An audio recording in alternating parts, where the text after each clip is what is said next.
Hey y'all, it's Chris, and today I am in Addison with marker number 11840, White Rock Chapel. That field out back has got to make for some really cool church events, at least when it isn't 100 degrees outside. Well, this marker could definitely use some help. It looks like maybe something was taped onto it. At some point, I'm not really sure, but definitely faded in some very specific spots. So we'll get this cleaned up a little bit, prep for paint, and get going.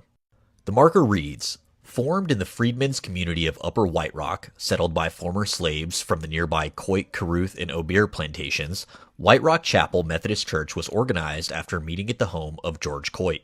Founding members purchased land on White Rock Creek beside a small African-American burial ground in early 1884 and constructed a log building. The first pastor, the Reverend Mr. Burse, served about 28 families until 1914.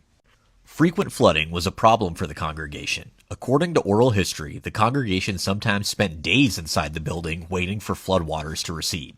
A 1918 deluge drowned a family after a service. Soon after, the congregation moved to this site on higher ground only a few hundred feet to the west. It was donated by S.S. Knoll, an Anglo who was a frequent visitor to White Rock Chapel. The congregation was renamed Christian Chapel, CME, in honor of its pastor, C.C. Christian. In 1960, a church member donated more land about a mile south.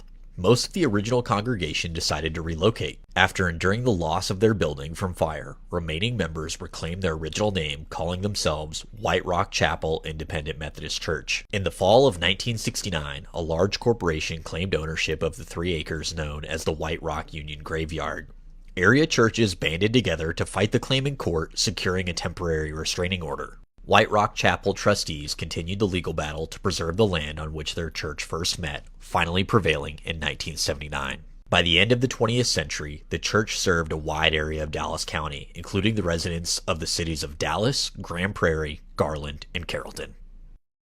Well, that just about wraps this one up. Thank you so much for watching. Make sure you follow along to see where I end up next time. I'll see y'all later.